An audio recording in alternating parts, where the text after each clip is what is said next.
मंगलम सिंचाई परियोजना कहाँ निर्मित है? तो आइए समझते हैं कि मंगलम सिंचाई परियोजना कहाँ निर्मित है। केरल के पलक्कड़ जिले में चेरुकुन्नम पुझा नदी पर मंगलम सिंचाई परियोजना निर्मित है। मंगलम सिंचाई परियोजना कहाँ निर्मित है दोस्तों? तो मंगलम सिंचाई परियोजना जो है ना, वो केरल के पलक्कड़ जिले में चेरुकुन्नम पुझा नदी पर निर्मित है। मंगलम सिंचाई परियोजना कहाँ निर्मित है दोस्तों? तो मंगलम सिंचाई परियोजना जो है वो केरल के पलक्कड़ जिले में चेरुकुन्नम पुझा नदी पर निर्मित है। किस नदी पर निर्मित है भाई? चेरुकुन्नम पुझा नदी पर निर्मित है। यह मंगलम की सहायक एवं भरतपुझा की उप सहायक नदी है। कौन ऐसा नदी है जो मंगलम की सहायक एवं भरतपुझा की उप सहायक नदी है? तो उस नदी के नाम हो जाएगा चेरुकुन्नम पुझा नदी। क्या नाम हो जाएगा दोस्तों? चेरुकुन्नम पुझा नदी। यह बांध वर्ष 1966 में निर्मित हुआ। यह बांध कब निर्मित हुआ दोस्तों? तो यह बांध वर्ष 1966 में निर्मित हुआ। सेकंड क्वेश्चन हमारा कह रहा है माला नहर तंत्र यानी कि गारलैंड कैनाल सिस्टम को किसने प्रस्तावित किया था? तो आइए देखते हैं कि माला नहर तंत्र यानी कि गारलैंड कैनाल सिस्टम को किसने प्रस्तावित किया था। माला नहर तंत्र गारलैंड कैनाल सिस्टम को कैप्टन दिनेशाजे दस्तूर ने प्रस्तावित किया था। तो क्वेश्चन पूछेगा कि माला नहर तंत्र को किसने प्रस्तावित किया था? तो माला नहर तंत्र को कैप्टन दिनेशाजे दस्तूर ने प्रस्तावित किया था। किसने प्रस्तावित किया था? कैप्टन दिनेशाजे दस्तूर ने प्रस्तावित किया था। यह क्वेश्चन ऐसे भी पूछ सकता है घुमा के कि कैप्टन दिनेशाजे दस्तूर ने जिस नहर को प्रस्तावित किया था उस नहर तंत्र का क्या नाम है? तो उसका आंसर हो जाएगा माला नहर तंत्र यानी कि गारलैंड कैनाल सिस्टम। जबकि नदी जोड़ने का पहली बार विचार सिंचाई इंजीनियर विश्वेश्वरैया ने दिया था। नदी जोड़ने का पहली बार विचार किस इंजीनियर ने दिया था? तो नदी जोड़ने का पहली बार विचार जो है वो सिंचाई इंजीनियर विश्वेश्वरैया ने दिया था। किसने दिया था? सिंचाई इंजीनियर विश्वेश्वरैया ने दिया था। बाद में के.एल. राव का नाम भी इसमें जुड़ गया। बाद में किसका नाम इसमें जुड़ गया? तो बाद में के.एल. राव का नाम भी इसमें जुड़ गया। आइए अब हम समझते हैं हरियाली विकास योजना के बारे में कि हरियाली विकास योजना के बारे में क्या कहा जा रहा है। जनवरी 2003 को जल संग्रहण से संबंधित विकास योजना हरियाली का शुभारंभ प्रधानमंत्री अटल बिहारी वाजपेयी ने किया था।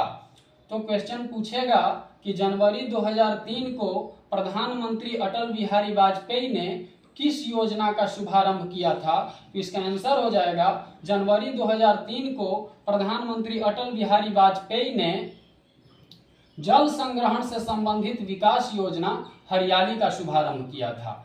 क्या हो जाएगा आंसर भाई? इसका आंसर हो जाएगा प्रधानमंत्री अटल बिहारी वाजपेयी ने जनवरी 2003 को जल संग्रहण से संबंधित विकास योजना हरियाली का शुभारंभ किया था। उस योजना के क्या नाम था दोस्तों? उस योजना के नाम था हरियाली विकास योजना। क्या नाम था? विकास योजना हरियाली।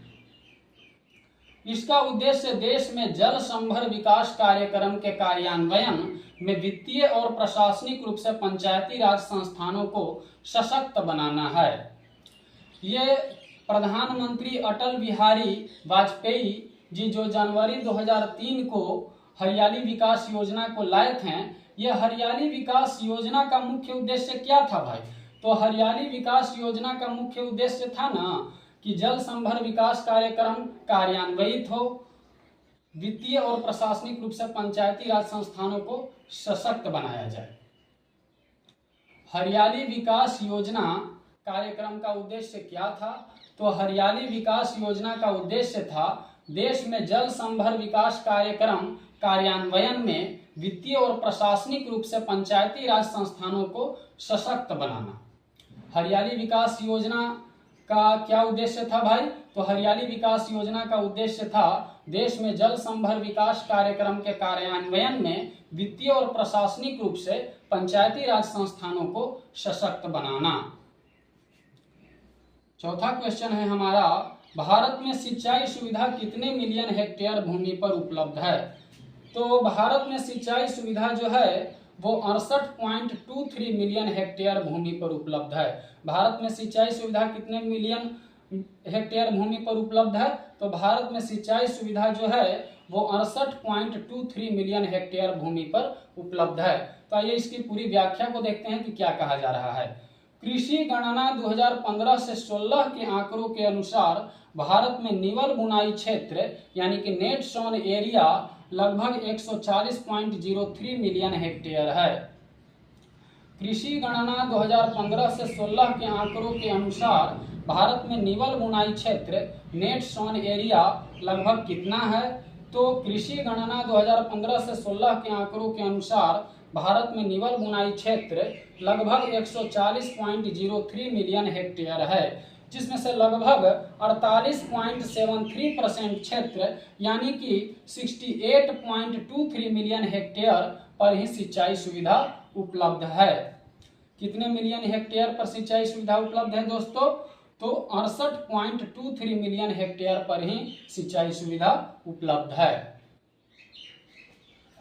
कृषि की मानसून पर निर्भरता कम करने और हर खेत तक सिंचाई सुविधा पहुंचाने के उद्देश्य से 1 जुलाई 2015 को प्रधानमंत्री कृषि सिंचाई योजना PMKSY को स्वीकृति प्रदान कर दी गई। 1 जुलाई 2015 को प्रधानमंत्री कृषि सिंचाई योजना PMKSY को क्यों स्वीकृति प्रदान की गई? तो 1 जुलाई 2015 को प्रधानमंत्री कृषि सिंचाई योजना PMKSY को स्वीकृति इसलिए प्रदान की गई ताकि कृषि की मानसून पर निर्भरता कम हो सके और हर खेत तक सिंचाई सुविधा पहुंचाया जा सके। इसका क्या उद्देश्य था भाई? इसका उद्देश्य था कि कृषि की मानसून पर निर्भरता कम किया जा सके और हर खेत तक सिंचाई सुविधा को पहुंचाया जा सके। आइए अब हम समझते हैं बहुत ही महत्वपूर्ण टॉपिक जो विभिन्न प्रकार के एग्जामिनेशन के दृष्टिकोण से बहुत ही महत्वपूर्ण है। वो 5वां क्वेश्चन क्या है हमारा? यह 5वां क्वेश्चन कह रहा है 3 वाटर शेड विकास कार्यक्रम क्या है? तो आइए समझते हैं 3 वाटर शेड विकास कार्यक्रम क्या है। 1 अप्रैल 2008 तक भारत सरकार के ग्रामीण विकास मंत्रालय द्वारा 3 वाटर शेड विकास कार्यक्रम कार्यान्वित किए गए।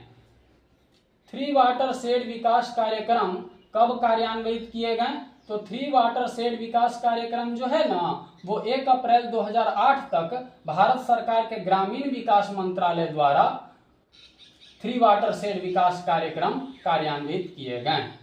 1 अप्रैल 2008 तक भारत सरकार के ग्रामीण विकास मंत्रालय द्वारा 3 वाटर शेड विकास कार्यक्रम को क्या किए गए? कार्यान्वित किए गए। ये 3 वाटर शेड विकास कार्यक्रम के अंतर्गत आते हैं समेकित बंजर भूमि विकास कार्यक्रम, integrated wasteland development programme, second सूखा प्रवण क्षेत्र कार्यक्रम, drought prone area programme, third मरुभूमि विकास कार्यक्रम, डेजर्ट डेवलपमेंट प्रोग्राम। फिर से इसको समझते हैं दोस्तों कि 3 वाटर शेड विकास कार्यक्रम के बारे में क्या कहा जा रहा है। 1 अप्रैल 2008 तक भारत सरकार के ग्रामीण विकास मंत्रालय द्वारा 3 वाटर शेड विकास कार्यक्रम कार्यान्वित किए गए। 3 वाटर शेड विकास कार्यक्रम कब कार्यान्वित किए गए? तो 3 वाटर शेड विकास कार्यक्रम जो है ना वो 1 अप्रैल 2008 तक भारत सरकार के ग्रामीण विकास मंत्रालय द्वारा कार्यान्वित किए गए। 3 वाटर शेड विकास कार्यक्रम के अंतर्गत कितने कार्यक्रम आते हैं दोस्तों? तो 3 वाटर शेड विकास कार्यक्रम के अंतर्गत हमारा 3 कार्यक्रम आते हैं। कौन कौन भाई? पहला है समेकित बंजर भूमि विकास कार्यक्रम, integrated wasteland development programme, second सूखा प्रवण क्षेत्र कार्यक्रम, drought prone area programme, third मरुभूमि विकास कार्यक्रम, डेजर्ट डेवलपमेंट प्रोग्राम।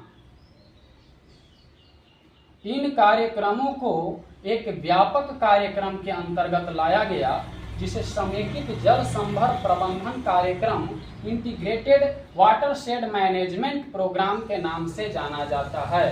तो क्वेश्चन पूछेगा कि किसे integrated watershed management programme के नाम से जाना जाता है? तो 3 वाटर शेड विकास कार्यक्रम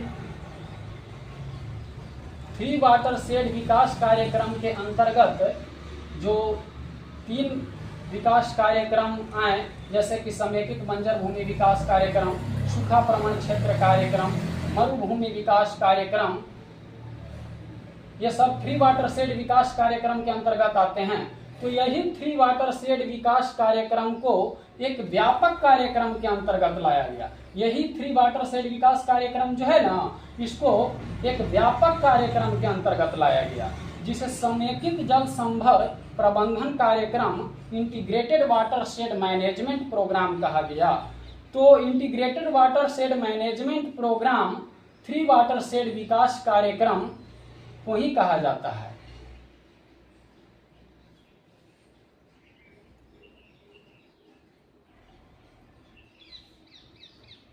इन कार्यक्रम को एक व्यापक कार्यक्रम के अंतर्गत लाया गया। ये 3 वाटरशेड विकास कार्यक्रम जो है ना, इस कार्यक्रम को एक व्यापक कार्यक्रम के अंतर्गत लाया गया। यही 3 वाटरशेड विकास कार्यक्रम को समेकित जल संभर प्रबंधन कार्यक्रम इंटीग्रेटेड वाटरशेड मैनेजमेंट प्रोग्राम के नाम से जाना जाता है। तो इंटीग्रेटेड वाटरशेड मैनेजमेंट प्रोग्राम के नाम से किसे जाना जाता है? तो 3 वाटरशेड विकास कार्यक्रम को इंटीग्रेटेड वाटरशेड मैनेजमेंट प्रोग्राम के नाम से जाना जाता है। इस कार्यक्रम का मुख्य उद्देश्य मृदा जल इस कार्यक्रम का मुख्य उद्देश्य मृदा, जल और वनस्पति जैसे अवक्रमित डिग्रेडेड प्राकृतिक संसाधनों का इस्तेमाल, संरक्षण और विकास करके पारिस्थितिकी संतुलन को बहाल करना है। ये 3 वाटरशेड विकास कार्यक्रम जो है ना, ये 3 वाटरशेड विकास कार्यक्रम का मुख्य उद्देश्य हमारा है मृदा, जल और वनस्पति जैसे अवक्रमित डिग्रेडेड प्राकृतिक संसाधनों का इस्तेमाल, संरक्षण और विकास करके पारिस्थितिकी संतुलन को बहाल करना।